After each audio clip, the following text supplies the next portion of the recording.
Welcome to Buckle Up Podcast Universe with Brandon Rush. Ew. Don't say that. You'll make me nervous. And I've No, tried my best to be cool, calm, and collected. no, you look great. And the accent. Oh my gosh. Oh, you know me and my British accent. I've just got to keep my accent and not copy yours through this entire thing because I will It 100% do that. really. Yeah. That's pretty awesome if you can actually mimic my accent, which I hope you can. Keep yours. Yours is so perfect, yet like perfection at its finest. There's no greater. I was going to say, it's not that I try and impersonate American accents, but like literally starts becoming that rather than literally. Like there are Okay. certain words that become Americanized, if that makes sense. Yeah, It's it not makes sense. purposeful at all. Naomi, thank you so much for coming on. Welcome to the Buckle Up Podcast Universe with Brandon Rush. Mom's not gonna be on here today. It's gonna be just me. But I That's wanted to fine. have you on. Yeah. Sorry. I didn't mean to cut you off. You said that's fine. I apologize. It's all right. I can see Mama Rush another day. That's okay. Yeah, you'll be back. You'll be back. You hear this voice? This is why the cartoon, we're totally going to do that. It's going to work. Nice. Because you have like the whole entire like Laura Croft Tomb Raider thing going for you. With like the punk rocker thing going too. 100%. Yeah. I think it's going to be great. 100%. Naomi, how have you Bit of been? me. What's that? Sounds like a bit of me. Yeah, it really Or I does. aspire to be. Let's just say that. Maybe not me actually right now, but Yeah. yeah, Lara Croft all the way. You'll get there. You'll get there. In fact, I even like how you had this blurred thing. I don't even know how to do that on my phone, to be honest. I'm still learning. I'm still basic. Oh, I sat here for like 10 minutes, like, okay, camera, have I got the computer high enough? Blurred my background, tested my audio. Oh, I was here for like a good 15 minutes, trial and error. You have to. Okay. Yeah. Just go into your settings, go onto video and audio, and then you've got all of the stuff there. You can make it be leaves, city background. You can do all sorts of stuff. Really? Okay, look at you teach me a thing or two. Like, I'm literally still learning. I'm like, you're like the Decepticon, and I'm like the Autobot. Like, you guys have all the cool stuff. Yeah, I'm the sidekick. That's fine. I can do sidekick stuff. There And we you go. no. You're no sidekick, and if anything, you're the lead, and I'm the sidekick. I'll be your sidekick any day. Okay. So, We can Naomi, swap. what's that? Yeah, we will swap. I think that's probably the best thing to do. Naomi, this is all about you. I'm sorry that I didn't. I literally saw your message 15 minutes ago. That's fine. Do not worry. It's Yeah. absolutely fine. I figured that you hadn't seen it, but that's why I sent you another message being like, so this is my email. Yeah. Just- I'm glad you did. I was like, you should have seen me. I was like, wait, what? I was like, oh snap. And I was like, she made the sacrifice to be here today. Let me. I literally scrambled, but I appreciate you because your time is important to me. And Well, I wanted to make sure that I was on here in time. So I literally put this together, and I'm like, all right, throw the flat scarf on. We're good. Then we're good to go. As long as I have the scarf, we're good to go with anything. I was going to say, I'm sure there are pictures of me at maybe 15 to 17 years old in that exact scarf, but it was pink because, I was a Yeah. girl. They were all the rage when I was at school, literally all the rage. You were all the rage when you were at school? Those scarves, yeah. So you'd wear a Oh, whole these? outfit and then you had to put one of those little triangle and you'd end up looking like some sort of mixed between a cowboy and just generally confused because you'd have a Yeah. really nice outfit on and then it was like, oh, I can't forget the scarf and it'd be this massive V of scarf around your neck. It was brilliant. Yeah. Oh, that's awesome, man. You gotta. This is amazing. I'm glad that you're telling me this because I never would have thought that in a million years. But I think that's awesome that was a new kick or the I'll thing. have to see if I can find it. If I can find it, I'll wear it next time we can be matching. Please, perfect. I'm gonna hold you to that. I know you'll be able to find it, but I'm gonna hold you to that. I'll So do my best. absolutely, Naomi, I'm gonna ask you about your life. What do you do these days? What are you currently doing? I guess, and then we're gonna get into your childhood too. Everything. At the moment, I work for an accountancy firm, so a really standard admin job. I basically work with two amazing bosses, and I just do whatever they need me to do, and Okay. that's kind of what I'm best at. I'm a really good like personal assistant, executive assistant, and I'm proud to not really go any further than that. Okay. If I can sort out someone's calendar, their emails, their life, I'm fine. I'm happy. That's Oh me, man. content. Yeah, well, you're doing a good job at that. Then shoot, I need you to help me sort me out because I'm all over the place. I'm employable. I'm still employable. I only work full time, so I'm happy to help. Okay, that sounds good. I appreciate that. And so, Naomi, how did you go to university? You guys call it university, right? Over there? Yes, yeah. Where did you go? So I actually went to Bath. which is a bit similar to Cambridge. It's very old-timey vibes, lots of really old buildings. So it was very much a home away from home. And I studied backstage theatre. So through like we could say A levels, which is kind of like your final years at school, I really, really heavily focused on that because I wanted to be a stage manager and work in theatres, and I wanted kind of like, again, the organisation role, but behind the scenes. Yeah. So rather than accountancy, I thought I'd be behind the scenes in all these theatres. And that was amazing. It was incredible. I actually left uni early. I did not do the full 3 years. I got through about 2 and decided it wasn't for me. And that is nothing against the university or the course. If I could have just stayed at university and not done a degree, but still been involved, I would have, like 100%. I was part of the student union. I was basically the representative for anything I could be. So I was the representative for the drama side of the uni, for housing, for my year in general, going through the student union. So I was involved in everything, basically. Okay. Well, look at you being all organized. Like, well, I need like that's extremely impressive. I try. Yeah, well, I'm from all the things you just said, it seems like you did that very fabulously. I had a question to ask you because we have actually UK, our hugest audience is UK and America. Lovely. So for the Americans over here, where is Bath at? You said, was it Bath? Bath, yeah. Bath, yeah, bath. Like bath? It's spelled like a bath. You know, you have a shower and then a bath. It's literally spelled like bath. Okay. It's about an hour, hang on, never eat shredded wheat, southwest of London. Holy smokes, I never heard that. We have never eat soggy waffles, but you said never eat. So never eat shredded wheat. Wow, that must be the UK version. Or naughty elephant squirt water. It depends which way you want to go. They are the two I knew. I've never heard that until now. Ours would never eat soggy waffles. Why would you eat soggy? I mean, shredded wheat is a thing, though. Do you have shredded wheat? It's yesterday. I think we call it oatmeal. Okay.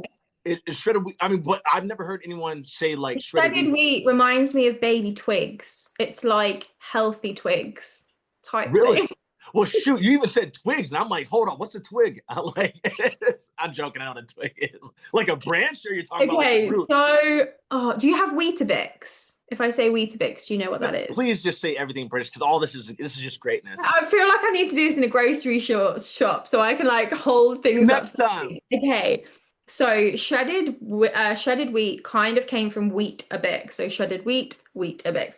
And Weetabix is, they imagine like a size of a small iPhone, like a normal iPhone, none of this pro big stuff. Yeah. It's like that, and it's about a couple of centimeters deep, and it's got round edges. It looks like a bar of soap. Really? It's made of healthy cereal. So shredded wheat was like the equivalent of that, but mashed up. Oh, basically. Wow. I think it's kind of shredded twig. So you shouldn't eat it. So you never eat shredded wheat. Yeah. Okay. All right. You're teaching me something new. Like, look at all the differences already. I knew you were gonna be great. And so wait, a couple things here. One, thank you for being our first person from the UK too, by the way. Oh, I'm the first. Yeah, you're the first. I know, I'm right? gonna get my Medal of Honor now. It's fine. Big medal. I'll get you one created with a little spinner on it or something. Yeah. Or a microphone. Oh yeah. I should have done that. I should have had my microphone, then I could have placed it right here like a medal. Yeah. you know, here's the thing about the microphones. I see all these people using microphones. I don't know if they really need the microphones because I can hear you clearly just like this. I think it's for show. It depends what you're recording. Oh no, if it's voiceover, that's a different story. No, but even meetings like this, let's say you have a Zoom and you're doing it with like 6 or 7 people. Yeah. Depending on what laptop you're using or computer, sometimes that sound isn't good. So it will pick you up, but you'll sound as though you're down the other end of a hallway or at the end of a theatre. You know, it doesn't sound up close and personal. So sometimes it's genuinely just because if you use a mic and the mic can be right next to you, it gives you that intimate sound rather than I'm shouting at my screen for dear life. Okay, look at you teaching me something. Okay, well, let me shut the hell up then. Feel like we need a notepad. Yeah, I know. Seriously. All right. So I'll take your notes. I need a shredded wheat. I have a microphone. I just haven't used it yet. So I do have one. I mean, you're winning. What kind of tea is that you're drinking? Was it it's not tea. I didn't want to like what's the word? Brand drop. So I Okay. poured my drink into this massive flagon because it's the only Okay. way to drink anything. Gotcha. Okay. Um, but I'm actually drinking a juicy apple cider because, Dutch courage and all of that lovely stuff. And the fact it's so sunny outside, it's about 20 degrees. So it's summertime. So cider all the way. Okay. Well, good. I mean, good for you guys have that. And you said something. You said a flagon. A flagon. God, I'm loving you being on here. You have no idea. I mean, okay, what would you call this? What We is call it a mug. But it's not a mug because mug is ceramic. This is glass. Yeah. Well, like, And a mug is about half the size normally. I wouldn't say you normally have a mug that's the same size as your head, like quite literally. yeah. I mean, I don't know. We kind of call them mugs. I could be wrong, but I've never heard the term flagon. Maybe I'm just not like, I'm very educated with the world, like James Bond style wise, but I'm not like certain terms maybe of. Okay, think of pirate and then Yeah. think of the fact that it would be like a Viking. They used to have wooden flagons Flutes. with glasses. So that's why, I mean, yeah, it's a mug, it's a glass. Okay. We'll just call it glass. I like it. I need to work on my whole entire British accent since I'm trying to be working over in the UK. I'm literally talking to agents almost every day. Yeah. I mean, what's it called? Is it called it's not a vocal coach. What's it? It's dialect coach. Pronunciation something, isn't it? Dialect coach. It'd be a dialect. There you go. Yeah. I can give you good dialect lessons. I'm gonna have to hold you to that for real. Like for real. I'm trying to work like most of Hollywood has gone to United Kingdom. Almost all of it. Really? Yeah. Oh, see, I'm in the right country now. Yeah, you are in the right country. I can tell you full on, like almost the full movie business has gone to, every movie has gone over to United Kingdom and Australia right now. So there's nothing filming in LA that I know about. Wow. I always thought it was in America. I swear English actors used to emigrate to basically everywhere else other than England. Everything was overseas, unless it's Harry Potter or anything that needs, castles. We have a lot of old school castles, which I don't think you really find in the States. We have old, tiny looking streets. So I understand films coming here for period dramas or fantasy. I never realized that so much of it is now across on our side of the pond. Almost all of it. It is crazy. I mean, that's awesome. You guys have castles, but here's the part that I love. You guys have like the British invasion going over here, like you guys did anyway. With more power to you. You guys play the best bad guys without a doubt. But now playing Americans better than Americans, I disagree with that fundamentally. But that's just me. Now here, I will say this: I think the United Kingdom has some of the best actors in the world, if not the top. Like I do say that, but there's some great American actors as well. So I would say it's 1 and 2 right there. It's like sometimes England wins, sometimes America wins. I mean, we have all the Bonds and we have Tom Ellis. So in my opinion, we win. But Canada's next with Ryan Reynolds. That's all I can say. But then we come to America. My top 2, unfortunately, are English and Canada. Okay. Bad. It's all good. Rush at number 3, third, obviously. And then Shema, it's a close, tight-knit 4. Okay, well, I like being the underdog. That works for me. Wait, so I was telling you, everything's over there. But here's the crazy part. Now, all the United Kingdom agencies are looking for Americans to play American in the United Kingdom. It's freaking awesome. There is your calling. There you go. Perfect. I'm like, I was born for this. Speed me up, Scotty. So, well, anyway, so going back to your college. So you went to Bath. Like a Bath. I went to Bath. There we go. Boom. I'm gonna have you be my dialect coach in here for real. And you were there for a little bit, and then was that? Sorry, what? I said, what about my uni years? Oh yeah, so you went to uni. You learned how to be such a you didn't learn. You already had it in you. You've always had a thing for organizing and being like a person that's able to manage a whole lot of people, I guess. Yeah. During this time, how did you discover that you have such an incredible voice? I love your singing, by the way. So, okay. See, my voice goes back to being about 6 years old. Let's say it. Take me down that journey. So basically, my grandma was quite musical. I'm actually sitting next to my grandma's piano, which has made it into my mum's house. So she was very musical. She taught my mum music. My mum grew up musical. She is now a music teacher. So I didn't really have any room to escape. It was kind of like, we're all musical, you're going to be musical. And I just kind of fell straight down that road. So I used to play recorder, which in England, every kid ever has played a recorder. It's something they make you do in primary school. It's like your first musical instrument. Whereas I played it to all through the grades. So Yeah. I don't know whether you have the same in America. We have grade 1 to grade 8 here for Yeah, me. we do. Yeah, you like So I K to got eight. up to grade 7 on the recorder. So I actually had, by that point, you have to play 2 different sizes, which obviously means that you get different tones from it. And I actually bought a really, really nice cedar wood recorder. So, you had to polish it. It's beautiful. And from that kind of love of playing the recorder with my mum, I learned piano when I was about 5 years old, then learned the cello. And obviously, the minute that you're doing exams, you have to sing.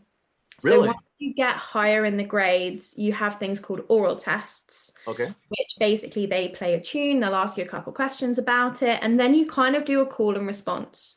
So Yeah. they'll get you to kind of sing what they play back. So from basically as soon as I could kind of speak, my mum had me singing. And then when I want to say maybe 8 or 9 years old, my brother will probably tell me I'm completely wrong and I was 10 or Okay. young. But when I was youngish, we ended up singing at a church in Cambridge.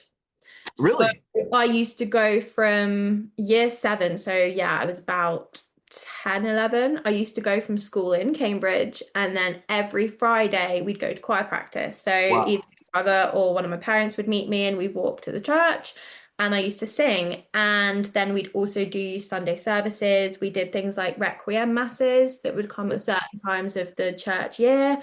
And from there, I kind of loved it. We also got paid to sing, which was the Oh, wait, coolest what? thing. So we'd come out with little envelopes that, we'd be shaking because the little pound coins would hit each other. We'd be like, look.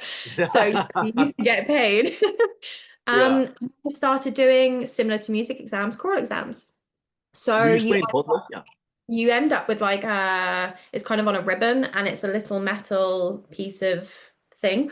And every single color means the level you've got to. So you start with light blue, then it goes to dark blue, then it goes to red, and then it goes to purple. That might Okay. again have completely changed. I've not been a chorister for too many years to put into an Yeah. actual color. But yeah, so it started as a kind of after school thing. And Okay. then my choir mistress at Little St Mary's in Cambridge ended up being the new choir mistress for the all girls choir at Ely Cathedral. Okay. So choirs have always been boys. I don't know. I think everyone around the world has heard Kings in Cambridge at some point. They're always on at Christmas. It was always boys. So Okay. we were one of the first kind of breakthrough choirs that were just girls. Yeah. My choir mistress kind of said, I think you should try out, come along. So I go to this audition quite nervous because, this is a brand new school and I could attend it and get into the room. I see my choir mistress and she looks at me and went, you're going to sail through this. Just do it how we would do at rehearsal. So I did. I sang my little Yeah. song, did some warm ups so they could see what range I had for my voice. And basically, the next thing I knew, I'd got a full scholarship to be a chorister. So I went from year 9, so you're about, I've got to do the maths now, 12 to 13 in your first Okay. year. So we then do GCSEs, which is like the first lot of school exams, and I stayed all the way up to 18. So I did the whole of my last bit of schooling, Wow. boarding and singing. So we had rehearsals every morning from 8 o'clock till 8:40. Then you do Yeah. a full school day. So on a Monday and Wednesday, we'd have a full school day till about 4:30. Then we'd come straight back. We'd be shoving juice and biscuits in our mouths. And then black socks on, black shoes on. We'd put on our choral gowns and we'd go and do evensong. So I spent my life basically working and singing from pretty much kind of when you start finding yourself, really. So from early teen years is when my voice kind of came out in its full force. And then by sixth form, so that's the last 2 years of school, which I think you call college. Okay. Yeah. Would be from like college is like 18 to Oh, 18 okay, like so that's 22. uni. So what do you call the last 2 years of school when you do all your exams? So if you're not talking about college, then it's high school. We have high High school, which school. from the Okay. time after 8th grade, it's 4 years of high school. Right, okay, so that's when we have GCSEs and A levels. So through high school, that Yeah. is what I'm doing. But oh wow. But Naomi, do me one favor. What was the word did you use for what is your high school word? So we have school and then we have sixth form. Okay. I think So you said something sixth else. form is literally 2 years. So you're kind of 17 and 18, those 2 school years where you do all your exams. Okay. Because what you can do in the UK is we have several different school systems. It depends whether you're in state or like me, where I went to King's Ely, that was a private school. Okay. So you can have different things. So some private schools range a little bit differently, but if you're going for kind of state, which is everywhere else, we have primary school, which goes from about 3 to 4 years old up until about 10 to 11. Okay. Then you have secondary school, which is about 10 to 11 to about 16, and then you have sixth form. Okay. But certain schools have sixth form within their school, so you don't have to then go to a different school. You can Okay. stay. So that's wow. what I did. So this King's Ely started at year 9, which is about 13, and Okay. then goes all the way up to 18. So they're wow. senior school. So yeah, I literally went through all of that hard choice where you've got to decide what you want to be in your future, Yeah. tailor all of those classes for that, and be singing every single morning, Monday to Friday, Yeah. and then doing evensong every other Monday, every Wednesday, and then some weekends. And some years we even did Christmas. So we literally stayed up until Christmas Day. We got a little stocking in our boarding house and Yeah. then on Christmas morning and then got to go home to our families. Oh wow. Yeah, I mean, so We that really were is Hogwarts. committed. What's that? We were very committed. Yeah, I would say so. That sounds like Hogwarts for real. Yeah. Well, Oh, apparently it was, because they no longer do that anymore. So the girls' choir now starts at about 6 years old and stops at about GCSE. So I think after about 10 years of having slightly maturer voices, they've decided that along with the schoolwork is actually too much. And I think it was Okay. becoming detrimental to some of the children's performance. So they've Okay. actually gone for younger girls, which I'm really sad about, because I think Yeah. there was something really beautiful. We had 16 girls. So we split into 2 sides. I don't know whether you've been into a church or cathedral. There's always kind of 2 sides of choir stalls. So I've been into a Catholic church because I've been into a lot of Catholic church, but maybe not to the level that you're talking about. did they kind of have stalls near the altars where people could sit, and there was some to the right and some to the left? You know what, Naomi? I want to say, I mean, they have like when you walk into a church like that, they have like I'm not sure if by stalls you mean like the fact of all the rows. Oh, Yeah, so yeah, they that's do. cute. Yeah, Yeah, that's how every church is. Most churches are. I just to make sure yeah. we had it correct. So it's more, okay, so you have all the pews where the congregation sits, Yeah. and then there's normally either a divide or something called a rood screen, which Yeah. sometimes is like a beautiful wooden structure that kind of comes like halfway across and then has a space, and Okay. then all the way to the ceiling so the sound can come over it. Yeah. And then normally behind that, or even if there isn't a rood screen, there are 2 lots of kind of pew stalls that face each other. Okay. So you have kind of a left and a right. Now for us, we had cantoris, which were the slightly lower voices, and then you had decani, which were the high voices. So Okay. those really high sopranos would be on deck, and then someone like me who could kind of do a bit of both, I was on can. Really? Now this one is great fun for anyone who wants to be a girl chorister. 100%, they have to go and do it. It's beautiful. What we enjoyed, and why I'm sad that they no longer have the older girls, is the fact there is a piece of music. It's an Ave Maria, so everyone will do it, but it's by Holst. Now, this is split, if I think this is right, it's split into about 10 different lines. Okay. So, ranging just for altos and sopranos, but 10 different pieces. So you've got 16 girls singing 10 different parts together. Yeah. And we could do that because we're a little bit older. So, there were certain girls that would then have their own part. There were other girls who there'd be 2 together singing, Yeah. They can't do pieces like that now because the girls are too young. So they don't necessarily have the confidence or even just the tonality in their voice to hold one line themselves. Yeah. So I'm honestly really sad because I was hoping I'd be able to, go up until my 80s and go and visit, and they'd still be doing these incredible pieces.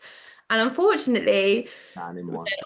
So, but it's still an amazing experience, and Ely Cathedral will forever, ever have a special place in my heart, because I think growing up and being able to have that type of experience, it's so far and few for anyone in the UK, Yeah. especially being a girl chorister, because there aren't that many places that still have girl choristers. So it was honestly an amazing experience. I don't think I really knew how good my voice was until about year 11. Okay. So I was about 15, 16 years old. We did a tour around France and Oh, Brussels. wow.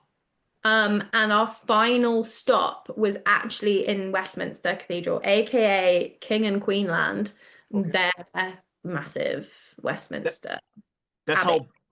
that's how. I'm sorry. Will you explain a little bit more, Naomi? Because I'm low for the basic person like me. You said it's king and queen. You said king and queen. Yeah. Like it's huge. That's where. No, Explain it. as in, okay, so I mean, I know it was broadcast worldwide. You know, every time someone in the royal family gets married. Yeah. Have you seen that building on TV or Yeah, it looks huge. That's where we sang. So it is Holy smokes. literally the king and queen, and princes and princesses. It's their church, basically. It is the royal place to sing. And what's that name called?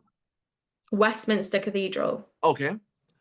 So yeah, right in Westminster, which is right by Big Ben. It's all in the center of London. Okay. So we come off this tour, and one of the girls was meant to sing a solo. Now, the solos were always given to the older girls. It was just how it was. So, you know, in year 11, you might get one or two, but none of the big stuff, none of the, you know, moments that everyone's going to stare at, look at you. So we come back for, we're rehearsing, and the girl who was in her final year decided she didn't want to sing, or she wasn't confident, or wasn't nervous. Sarah, who we used to call Mackie D, which I know sounds like McDonald's, but to us it wasn't. Yeah, Mackie D just turns to me and goes, "Naomi, you're doing the solo." I had maybe 5 minutes to mentally prepare. We then sat there in the rehearsal room. I did it, and that was great. And then we get into Westminster Abbey, and I will never forget this moment, because this is, I feel like parents will, everywhere around the world, will just know what it's like. Your kid does something amazing. You want to record it. Of course you do. You want evidence.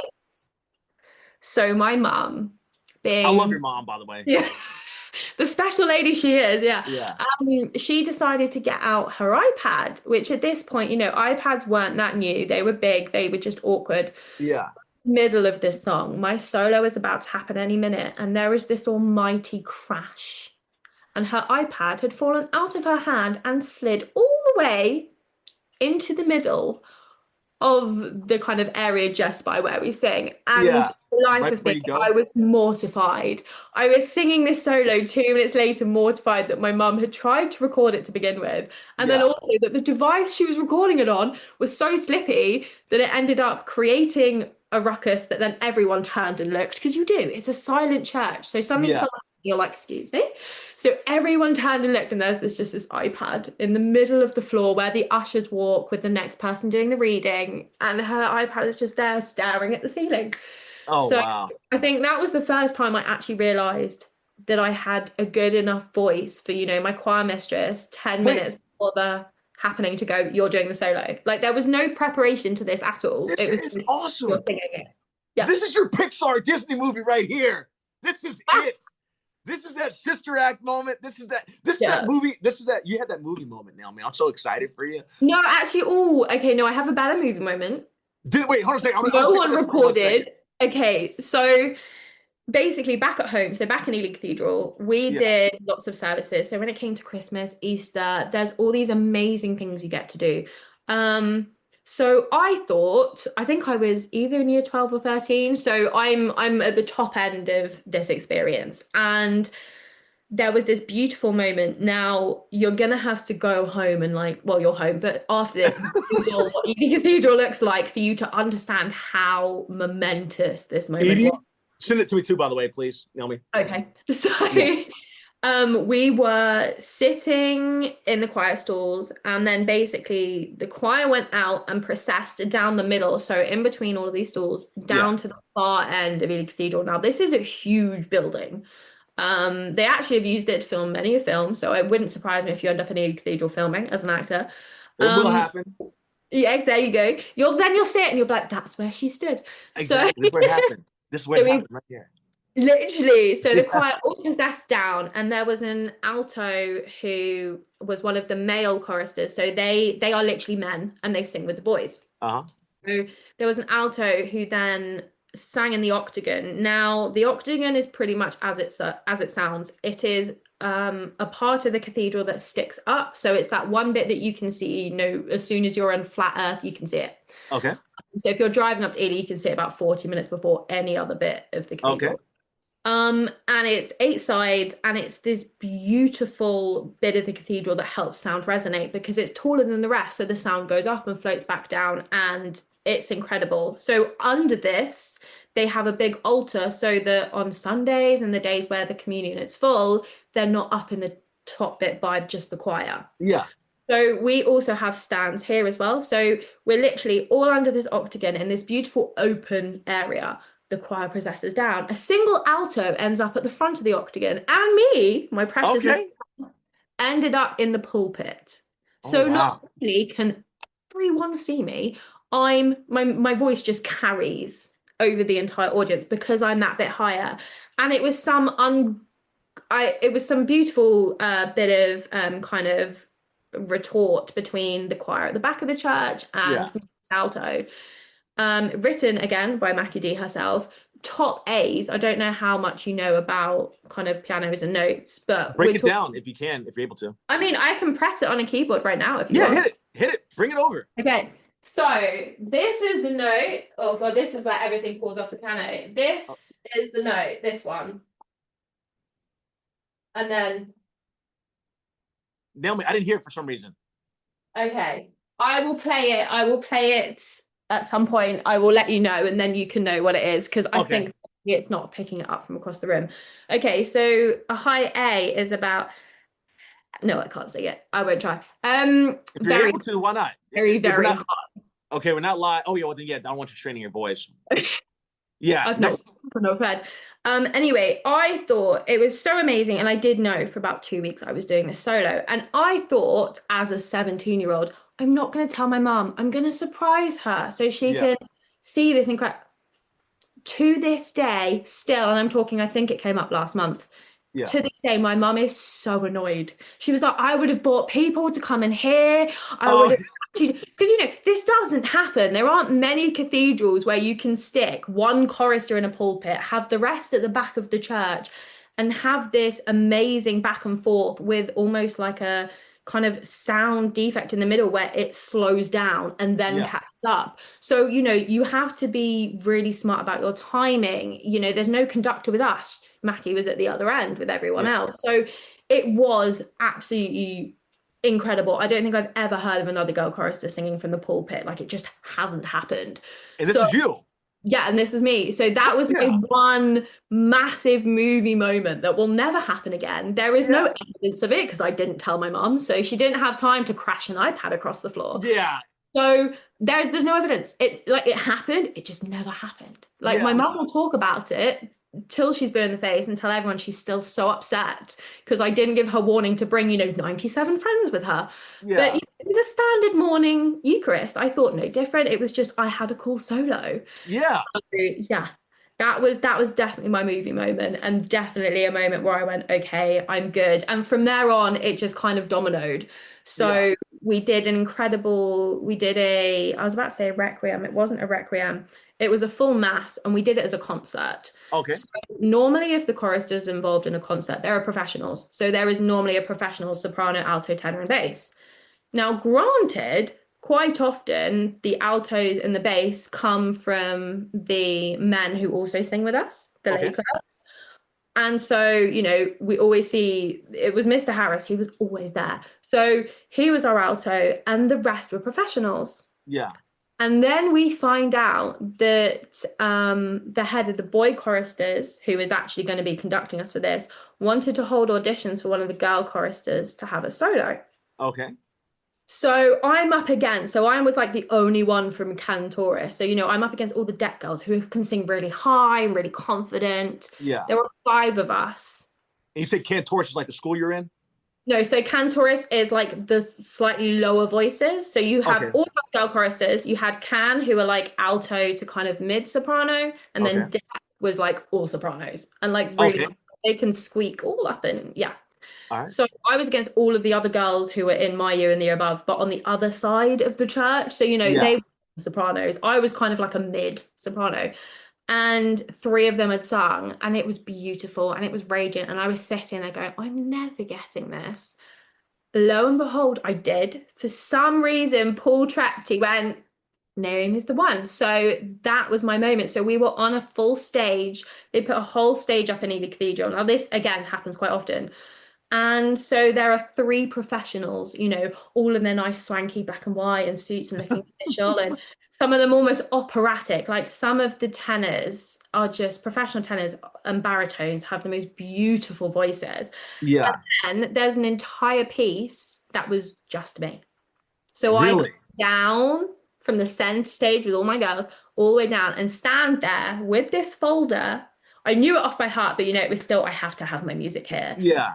And this is when I learned what my anxiety is when I sing. My legs shake, which is brilliant because under a whole gown, you can't see anything. So I'm there in my little red singer's choir girl outfit. My legs doing this. I kid you not. Wow. Shaking to dinner. No one knew. Because from the waist up, I'm very calm and very proper. Collected. But that was again another moment where I think my voice kind of spoke for me because I'd auditioned with these girls and thought, no way, absolutely no way. And then ended up being the only non-professional singer for this massive concert. And then things like that kind of kept happening. And I ended up actually almost early auditioning for a conservatoire in London. Mackie really, really kindly basically put all of her feelers out to some contacts and sat me down. And it was incredible. I was a bit young and they literally said that. They said, we'd love to have you, give yourself 2 years, because boys, obviously their voice drops kind of very, very early on in their growing. Women, your actual tone of where your vocal range will be settles about 23 years old, around, give or take a couple of years to decide. But for us, that's normally when your hormones stabilize, and that's where you kind of have your vocal range kind of set into motion. Yeah. So they literally said, amazing, 2 years, we'd love to have you. And that is when I went, I don't want to sing. Oh, really? Wait, no, that's awesome. That's So, yeah, I know. I have to put some twist in here for you. Yeah, it had to. You had me in the first half, and second half, Gone. Just gone. Yeah, then you got me the dagger in the side, so you decided you didn't want to. You had me in the first half. Yeah, I mean, I'd sung for 8 years at that point, and I'd done all my GCSEs, all my A levels. I'd set myself up for uni, and I decided I wanted a gap year, and I just wanted to not sing. It had become almost my identity. It had become a requirement. This sounds really quite sad actually, but there was a year that I sang at 8 different funerals. Like it was very much, I became the wedding singer of the family. So if someone died or a family friend died and they wanted to sing it, it would be my name that would come up. And it was lovely, but you end up singing the same thing over and over again. And I actually had a piece, which again, slight movie moment, but not really. The girl choristers do this amazing concert every year at like the end of the school year. Yeah. And it's in the Lady Chapel, which again, I will send you a picture of. It has one of the most insane acoustics ever. It just echoes round and round and round. And we did this concert. And Mackie asked, she said, we'd like to do a couple of other bits that aren't just from the book. And I went, okay. And she went, would you be happy to sing your piece from Fauré's Requiem? Now, I sing Pie Jesu, which again, I'm sure anyone is similar to Ave Maria. There are so many Pie Jesus out there. Okay. But the one by Fauré was my grandma's favorite. Oh, really?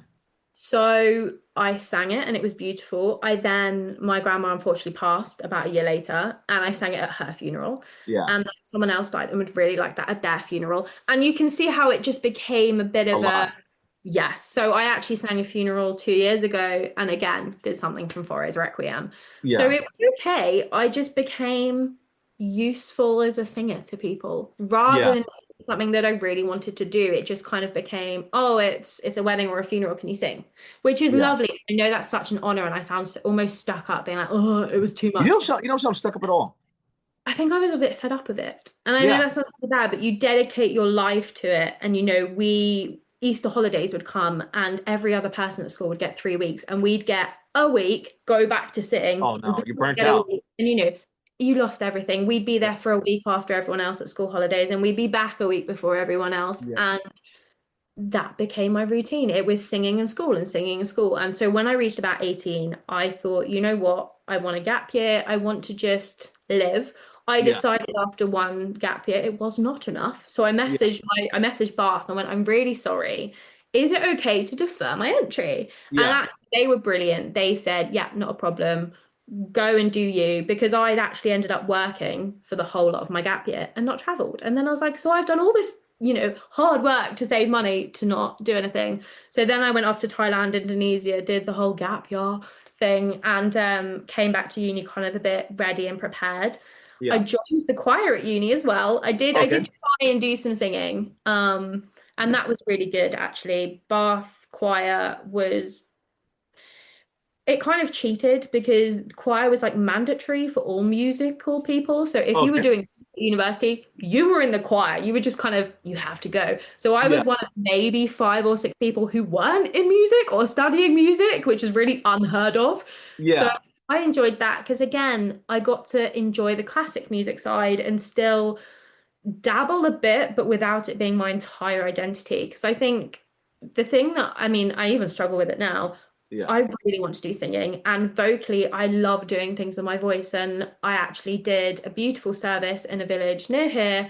And again, I was told by several of the people in the local parish, thank you so much, because the difference you make just by being Yeah. here singing. And that again, it's a massive honor, and I love being included. And I especially like the ability now, having sung for so many years, to pick up a piece of paper and I know it. Yeah. So I can actually just sing rather than doing this, which is what most people are doing. Their eyes are glued to the paper. They don't look Yeah. at the conductor. Whereas I can look down, okay, yeah, I know exactly where. Look at the conductor, continue. So I'm very, very blessed in the fact that I can do that. And a lot of kind of Catholic to Christian music and the types of even songs they do to Eucharist, I know them very well in my head. So it's Yeah. something that I can slip back to and do. But again, that became my identity. And it's been a real problem kind of having such a strong classically trained voice, trying Yeah. to do anything else because I'm a perfectionist. Yeah. I've learned that, you sing a certain way and you enunciate a certain way, and every note you sing with purpose. Well, the minute you try and do R&B or even just pop, they don't want perfect. They want little runs. They want Yeah. bits of kind of personality to come through, and you're taught basically everything other than that. You must meld with everyone's voices. You must be a choir, not a Yeah. soloist. And so even now at my big old age, I'm sat here like, I don't know how to sing without it being perfect in a little box, and I don't want Yeah. to be in that box. So singing is a great privilege, and it's something that I think it's just been a part of me since I was young. But Okay. I don't know what my singing identity is, if that makes sense. My Yeah. singing voice is having an identity crisis. It's okay, I'm aware of it, but it's Yeah. having a crisis. You have an internal battle going.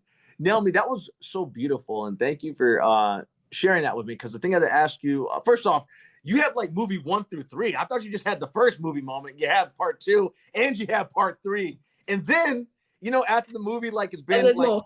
yeah, then you had part 4 too. Like you had that little moment where like, oh, we loved the first 3. And then you come back with the 4th film. Like, hey, what happened to her during this time? That was definitely like your journey of going through. And the thing I didn't realize till you said it was, I mean, I was so caught up and I'm like, oh my God, this is like, I was mesmerized and enamored at the same time. Is the fact that you did that all before the age of 18, I think you were saying, almost up to 18. That is Yeah. incredible. So I actually up there, I can't show you because I've done this magical blurring thing. But literally above my grandma's piano is all of our music certificates. So my brother's and mine. There's a couple of ballet ones up there just because my brother didn't have as many as me, and it had to be 5 for me and 5 for Dom. Yeah. But I'd actually done, so we have 2 different music boards. We have Trinity College London Music Board and something called ABRSM, which is the Associated Board of Royal Schools of Music. Okay. So by 18, I had worked my way from grade 5, because there was no point doing a grade before then for your voice, up Yeah. to grade 8, which I got one of the highest vocal scores, that one had come out of King's Ely, but 2 was up there. Yeah. So my ABRSM for my grade 7 got 145 out of 150. Holy smokes. 5 marks off full marks. And then for my Trinity grade 8, I think it was out of 100 and I got 91. So again, I Way to was go. in inches of a perfect score. So again, I'd been training for those and practicing for those and doing all those exams as well, Yeah. alongside my other music exams and school and singing. So yeah, we did a lot. I don't know how I had the stamina. I think this is why I can survive with no coffee as an adult, because Yeah. I didn't have coffee at 15 years old. Yeah. Seriously. So I Yeah, was you like, did get have on and do. Yeah. You I mean, you're a prodigy is what it would be called. Yes, yeah. And that's amazing, Naomi. And It's what's that?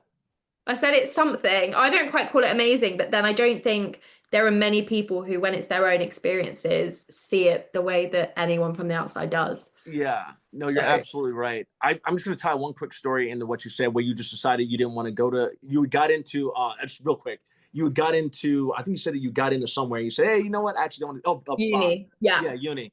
I had, I had forgot about the story completely because it slipped my mom. My mom brought it the other day because we had a casting director on from Josh from Yellow Jackets. I'm not sure if you know that show, but he cast Yellow Jackets, which is a big show in America and Canada anyway. He came on, but anyway, my mom was like, she was like, oh yeah, Brendan, I got cast in a TV series when I was 16, and I was playing football at the time, and all I wanted to do was play football. And so I had gone. Anthony Hopkins was filming a movie in Virginia, and I sent in my headshot for it, and the casting director saw it, and they called me in for a screen test, a movie screen test for this TV show for a TV series. I ended up going in for the screen test, knocked it out of the park, and they're like, hey, would you be interested? And I was like, no. I just want to play football. I just want to play football. So I full on booked my first series regular at 16, but I just wanted to play football. I had no dream or anything like that of acting. Like, I mean, it was something that seemed so impossible, but I literally had got that screen test had gone well, and I was like, no, I think I'm just gonna play football. You know, That's another thing you and I have in common. Yeah, it is. I forgot about that. What's that? Oh yeah, that's right. You played. Naomi. People don't know this. People don't know this. Naomi, would you please explain to the crowd out there? I still can't believe you played American football. I'm so glad there's evidence, because the amount of times people are like, no, you didn't, and I'm scrolling through. You know what it's like with an iPhone. You know, you collect everything from the first time I had an iPhone. So you know, I'm scrolling through like, where is the proof of me in pads and actually on a field? So yeah, so that was another amazing reason I actually didn't want to leave university. So Bath have an American football team. Well, a female American football team at that, right? No. So it's actually okay. So I don't know whether I know you have like a rush week at uni, but I think that's more to get into like sororities, as it were. Yeah. We kind of have like a freshers week, is what we call it. Okay. So you're a fresher when you're straight in uni, like you're the baby, you're called a fresher. So Fresh Week basically goes from everything to activities happening on campus to just touring the campus, finding where people live, what's going on. And then there was at the Students' Union, there was this event with like all of the stuff you could do outside of your course. Yeah. So I see an all-female rugby group and I'm like, yes, let's go. Yeah, you know what? I could break a few bones. I could do this. Brilliant. I walk up to them, and out the corner of my eye next to, I see American football, and I thought, what? Excuse me? American football in England? What is this? So I got to this table. There were no girls. I'm talking quite intimidating. I think they wanted to be like, they were basically linebackers. There were like 3 of them, really big, jacked guys. And then this small guy called Chung, who was the QB. So at the time, I was just massively intimidated. I didn't realize that, you know, different body types work better in different positions. Yeah. There's a purpose to it all. I just saw 3 massive lads and I was like, I'm going to talk to them. But again, my legs, jelly, absolute jelly. So I got up to them and I said, hi, can girls play? To which I was told yes. I went, are there any girls on the team? I went, I don't think there are any girls in the league. I was like, oh. Anyway, wrote my name down on a piece of paper. A week later, on Thursday afternoon, I show up to this field. Luckily, there were 3 other girls, and I'm like, thank God for this. They were Yeah. older through uni. One of them was in their 3rd year, and a couple of them were in their 2nd year. And so, I was thinking, oh, maybe they actually play. No, we were all trying out. For some reason, that year was the year we'd all gone, we have gumption and we're going to play with the boys. So, yeah, I started off on defense. I couldn't be offensive. And I did try. There was a time where they went, just try. So, I've forgotten what it's called, wide receiver. Yeah. They threw me the ball. I did catch it, which rarely happens. I caught it. I saw these massive lads run towards me. I ran straight off the pitch. I just went diagonally to the left. I went, no, this is not happening, screaming the entire time. I just went, Yeah. ran off the pitch and decided I'd rather do the hitting than be hit. Yeah. So I ended up being a defensive corner. That's kind of how I got into it. And I learned that you basically squat the entire time through a game. So Yeah.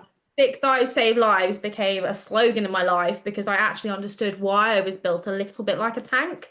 Yeah. Football.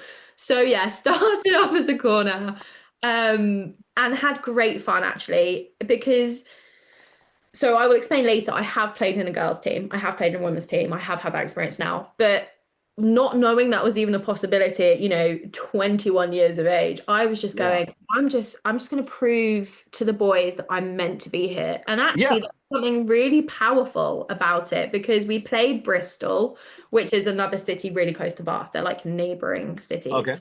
And we played Bristol, and they saw us girls. So we were obviously corners. So defense, straight on the field. I stand at one end with my friend Sophie, the other corner. Yeah. They put their only girl, the only other girl in the entire league, but might I add. So, there's 5 of us in the entire league, 4 on one team. They put this girl opposite me. This poor girl didn't stand a chance. I'm quite a girl to begin with. Like, I'm 5'9". I'm tall. Yeah. So there's probably like 5'6" girl opposite me. She was petite.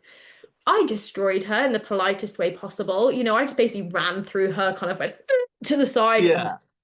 So I think they took offense to this because this girl then went opposite Sophie, who did the same thing. But on that turn, he must have been a defensive line, offensive line that they decided to put on it. Because again, I'm talking, I couldn't even see around him. I couldn't see over him. I couldn't see left or right. It was human. That's all I saw.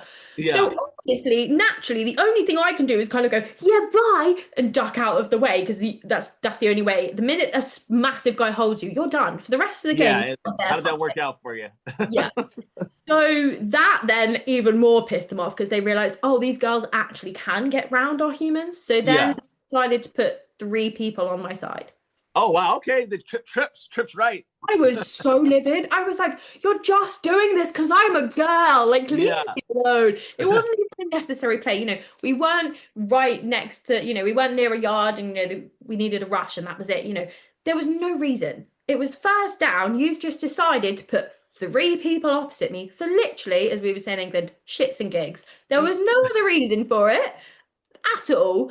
Anyway, so loved it and constantly had something to prove, because the minute you're playing with boys, they look at you like that. I mean, no other team had a girl to put opposite a girl, but they put their weakest members because why would we tire out our good members? They're just girls. So, there was this massive kind of almost bravado coming more from the girls than the boys of going, we belong here and we will prove that we can be here. So I enjoyed that, but I didn't like the fact as a corner, you don't have much room for error. If they're going to rush past you and they're going to do a run and it's your side, you are the one that's then got to get off that block and go for the person. Make that play. Yeah. And actually, I mean, similar to my entire personality of organizing and seeing everything, I preferred being safety because if I'm safety, I just stand back and watch which way it's I already know where it's going, so I know. You get whole wide range of the field even. Yeah. So that kind of then became, I was like, I can do weak safety.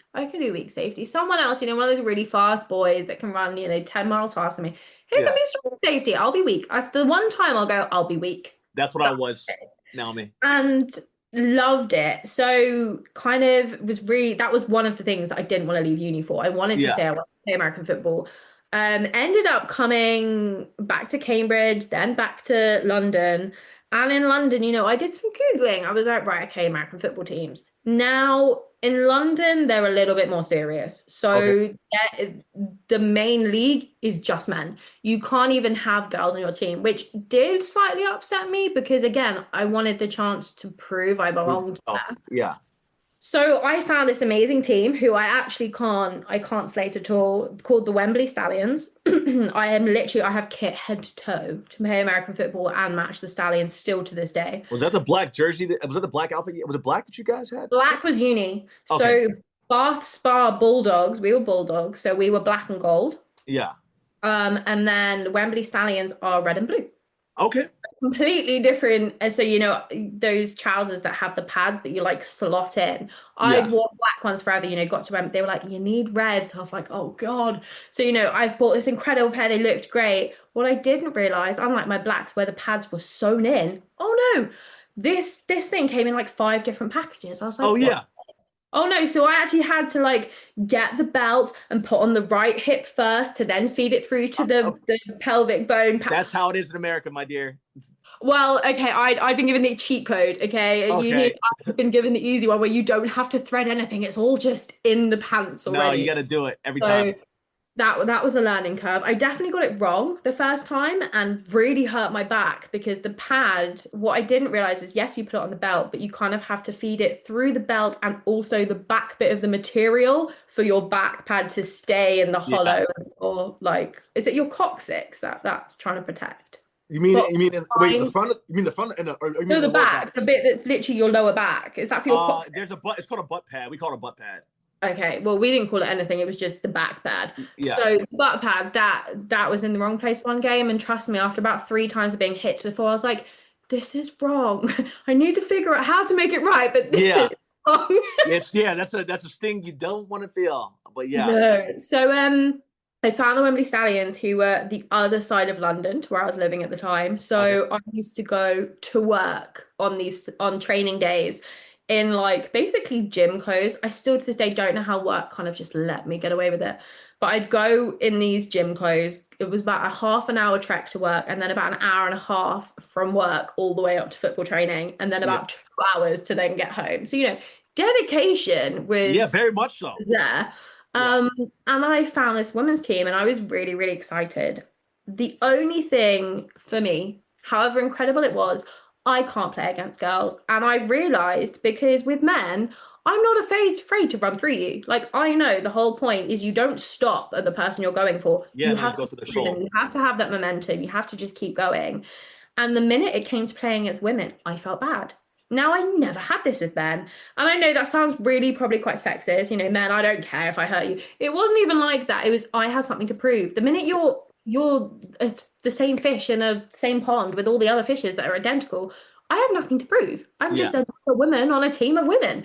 So I would spend my life apologizing. Like I'd hit someone and go, oh my God, are you okay? And I'd almost stop mid-game just to be like, are you good? Like, did I break?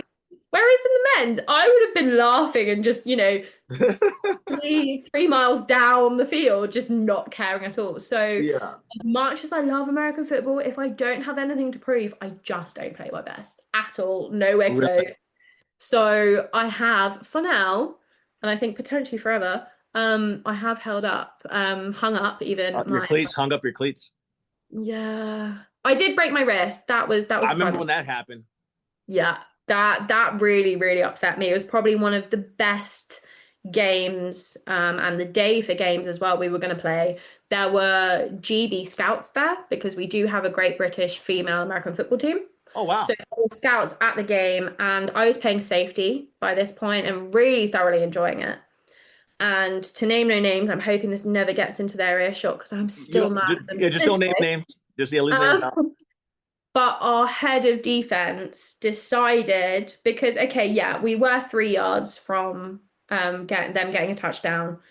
She decided to put me on tight end. Now, I'm not very big, actually, in the grand scheme of things. I'm fairly slender and not that strong. And I was against a very, very big, capable, strong woman who You was guys on running it? There's a running offense. play. You're running it. They're gonna be running it. You're supposed to be blocking, I assume. Yeah, yeah. Yeah.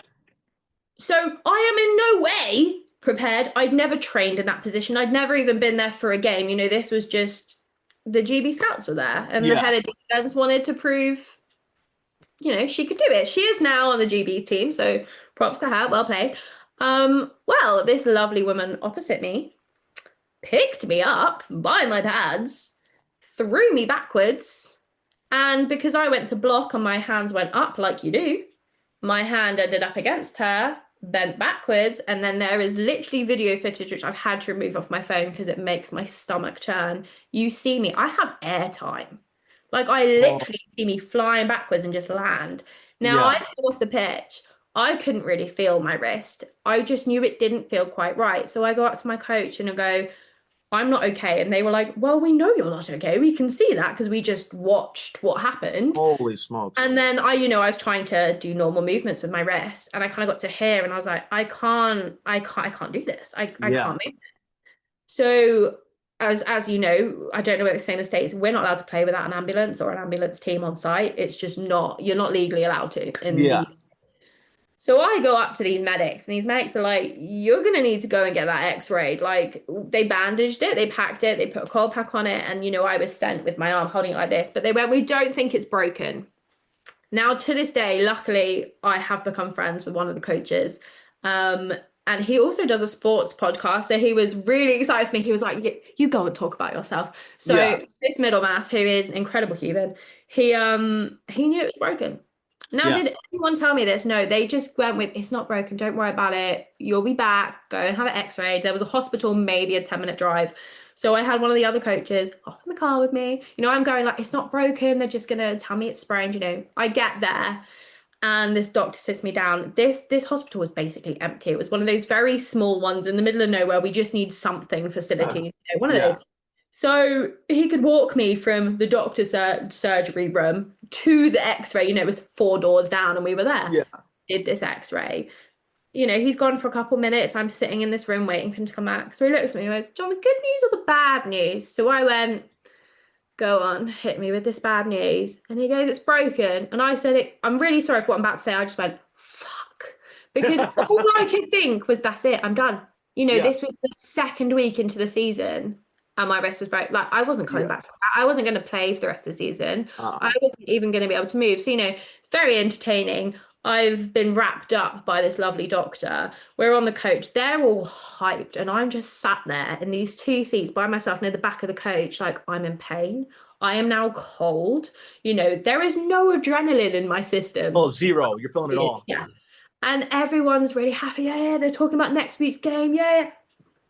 And I'm just sat there like, great, off to the actual hospital in London the next day. Oh, we can't cast it because it's so swollen. So you're going to have to come back in 2 days' time. Go back in 2 days' time. They put a cast on it. And I'm told that I will need quite a lot of physiotherapy because where the break was in my wrist, it had basically like shattered. So there were cracks across the whole bone. So it hadn't broken in 2. It had gone, Yeah, which is even worse. Can't really do surgery on it because it should go back into place. They can't really do much for it whilst it's swollen, hence why they kept sending me away. Yeah. So I was stuck here, and then, you know, this is January, so it's cold. Nothing fits over my arm because I'm in a massive cast. My fingers were permanently cold. So it's a bit of a disaster. And then even now, I mean, I've got some, but it will never go like this one. I can't get this here. It just won't. So I've not been able to put pressure on it. I can't now block someone and in full faith go, my wrist will take that. Yeah. Because I don't think it will. So yeah, it's never had surgery. I can move it, but it hurts now and again. And physical sport is probably, I mean, I could probably play football where you just use your feet like soccer, but I don't think I could play football ever again. I think that was an incredible experience that I pride and I loved playing. And I'm glad that there's some video footage of me out there playing a game. Yeah. But that is another dream. Yeah. Now I'm gonna have to say my capabilities now. Yeah. I'm gonna just say it for you. Put the cleats are up. If you have if something serious as that happen, yeah, don't even, it's not even worth it. which is really sad because I still upstairs in this house there is still my pads and there's still my shoulders and the helmet is everything. Do And you ever it's put just them on for shits and giggles? I mean, I have tried since breaking my wrist. There have been days that I've dragged my brother into teaching him first how to hold the football, then how to throw it. So you end up with your hand underneath it, just so I could do like, defensive runs, Yeah. just so I could practice and keep pushing myself. But one, I just don't think I'm fit enough anymore. I think the fitness of a 21-year-old compared to a 30-year-old is vastly different. Yeah, it is. I know everyone says like you get into your 30s. I've not even been in my 30s for a full year yet, and I'm like, I'm old, which is Yeah. so bad to anyone older than me, but I genuinely I don't have the energy, I don't have the stamina. So Yeah. I think if I'd never broken my wrist, 100% I'd still be playing. Like Yeah. there would of me that it would fuel my blood. But yeah, It it's could it's be worse now, man. Like, I mean, that's still bad. Like, you're right-handed or left-handed? I'm right-handed and it was my right hand I broke. Oh, yeah, that's Yeah. real bad. No, yeah, yeah, that's real bad for all kinds of reasons. But I it's don't even just, think I can do press ups. Like anything that is like all my weight on my wrist, I'm like, no, we're not going to do yeah. this. And Ugh. it's cleats held up. It was good. Whatever. What number? You were number two, too, weren't you? What number were you? Uh, so what was that? Yeah, I was 22 and 18 and 21. These are my Okay. three numbers. Yeah, just keep the jersey in the lot in the. Yeah. But I still have but my I'm proud of jersey you with though. my name on. So that's the one I'm keeping, the one with my Okay. actual name on and number. Well, I'm very proud of you, Naomi, for you wanting to prove something to yourself, want to prove to those boys that you can compete. I think that's always so important that you always prove that you're always proving something. I Um, think for women as well, like there have been so many opportunities that I've actually been so lucky that I was just born in the right era to have not only been a girl chorister, which, 10 years before I was a chorister was unheard of. It was always boys. yeah, And then American football was barely in this country, let alone then allowing women to play and then even have a women's league. Like I've actually been so lucky that I've been born at a time where I've been able to kind of try all these things that just yeah, wouldn't have existed 20 years ago. Like it wouldn't yeah. have been possible. And then you're like that. You're right, and that's a blessing that you're born during that time. It's a blessing that you've been able to be such a prime example of someone that's wonderful at each of those. Like I'm in a role model and Yeah, inspiring. Like hopefully. Fingers I hope. crossed. Yeah, no, wait. You've inspired me today. I'm So winning already. Yeah, yeah, I'll polish this medal that's still here. yeah, I got you. But look, Naomi. First off, I absolutely love you. You know, I love and adore you. We've been friends now. I think 10 years, maybe even longer. I was trying to work it out. I actually can't remember anymore. But I want to It might say be longer.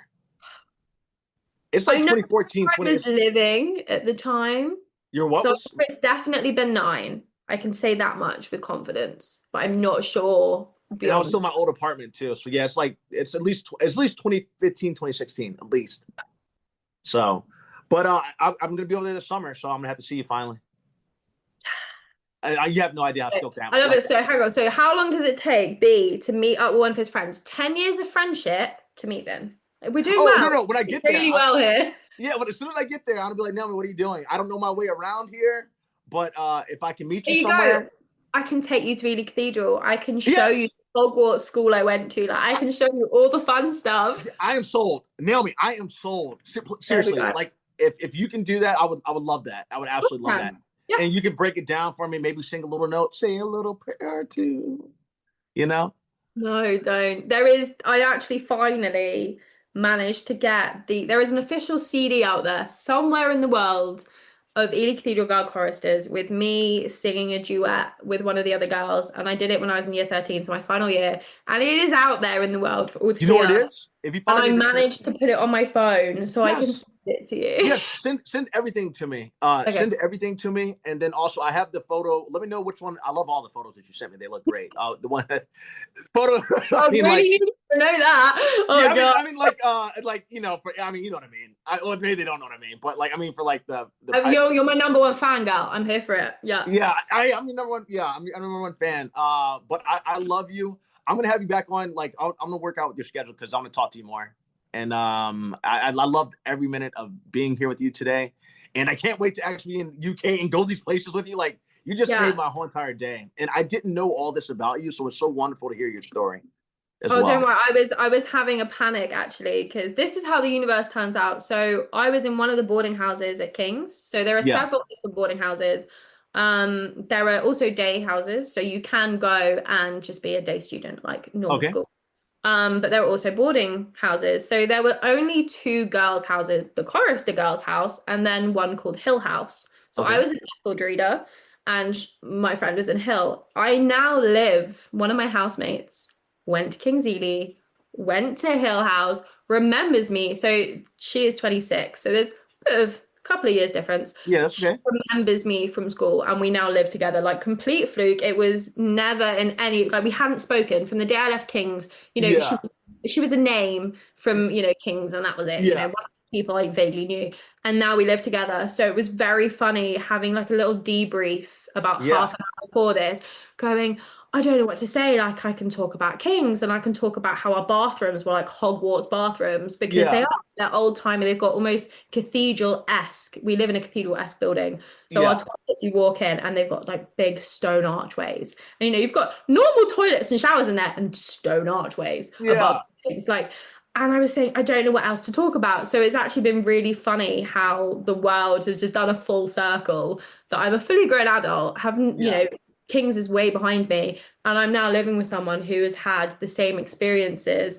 So there are certain days where all we do is we talk about school. And Okay. the other day, I'll have to share this with you, just so for her sake, this exists somewhere on the internet so she can Okay. find it.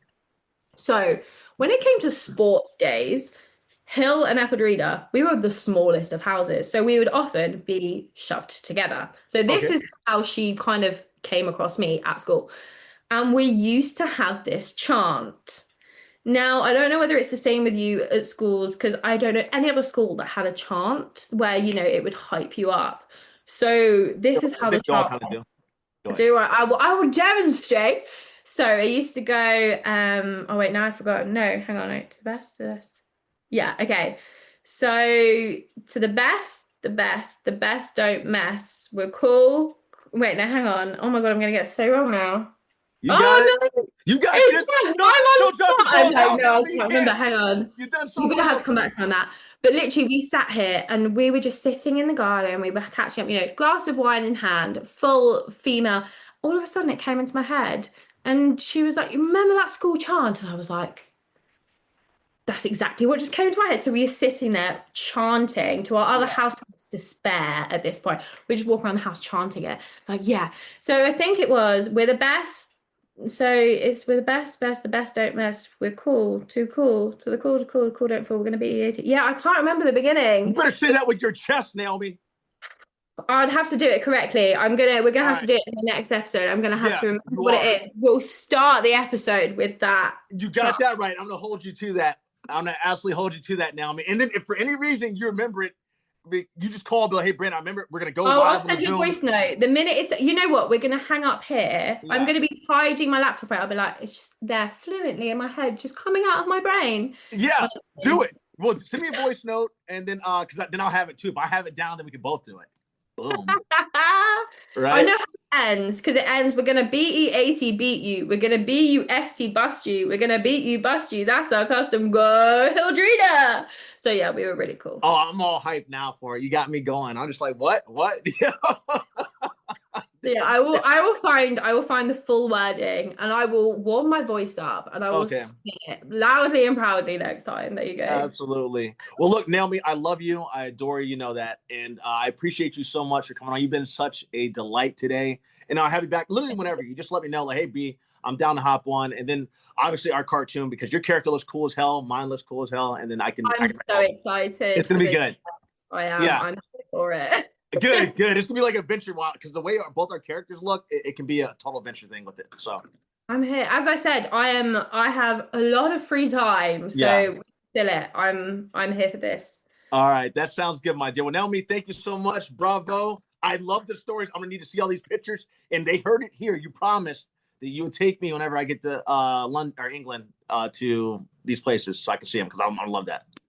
Yeah, and also then, we can revisit an episode in the future, and you'll be able to talk about how it actually was in those buildings, because you will understand how vast some of those moments are once you're a tiny human in this huge building. Because Absolutely. I can't express to you, as I said, they were monumental moments. You just don't know until you've been there. I can't wait. I'm so excited. I'm like Jon Snow. As I said, I promise. And I also promise to bring our war battle from school. Okay, yeah, let's do it. Yeah. Our war battle song. I will remember.